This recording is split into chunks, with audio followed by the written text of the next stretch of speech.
All right, team, happy Monday. We are going into week 4 of this little summer series.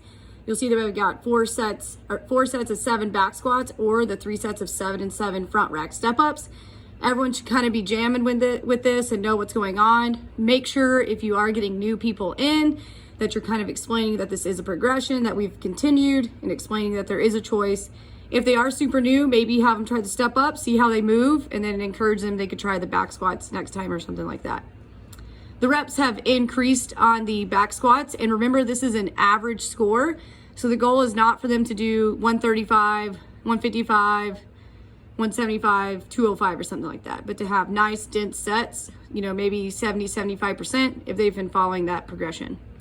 On their front rack step ups, making sure that that step up is just right above their kneecap. There's no need for them to go any higher than that.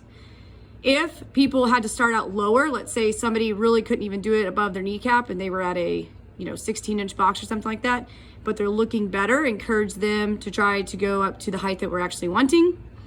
And then everybody is doing the single arm dumbbell press at that tempo. Encourage good lockouts, using those lats on the way down. And we've done this, we didn't do the single arm press last week, but we've done it a few times now, so encourage them to go heavy as long as they can stay at their tempo. As far as timing on that, I've been able to get my classes done with this in about 12 to 15 minutes, depending on how many people are doing the double leg strength. That takes a little bit longer. If we give them a good warm up and give them the opportunity to get to that 70% while you're talking over the front rack step ups, then you really should be able to get through with it, in about 15 minutes. Dumbbell Fran, 21:59 for time, dumbbell thrusters and pull-ups. Real easy, looking for, at least 7 minutes or under. Some people will probably be 5 minutes and under. Really want to get them nice and warm, although their legs will be warm from the back squats. We want to make sure that they're moving fluid and comfortably through those thrusters. 50 and 35 is our X, and then pull-ups. I also think you can encourage some of your big time athletes to do some chest to bar. Or if you have people that are, going to go unbroken on those pull-ups, maybe you have them do 15, 12, 9 on chest to bar. Just to make it a little bit more interesting. Sometimes people roll their eyes when they see Fran because they've done it so many times. So try to make it interesting enough for your classes to go hard and have some fun. Definitely go in 2 heats, just so there's a little bit more hype there. People can count the reps, and then people kind of feel more encouraged to go faster. So you've got lots of time tomorrow. I would encourage you to do something different with your warm-up. Different hip flows, maybe hip cars, getting people's low backs and hips really, really warmed up so they feel good.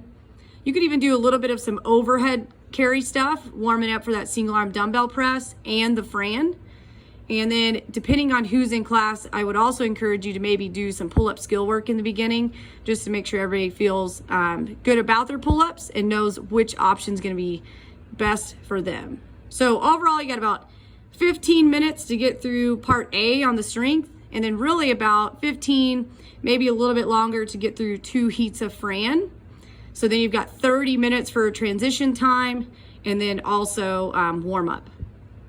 One last thing on the dumbbell Fran, if you wanted to, you could have, cones where they have to move the dumbbells each round, and then people will kind of know where they're at, especially since people have been watching all the semifinals. Might be fun for them to translate that into class. Have a good Monday.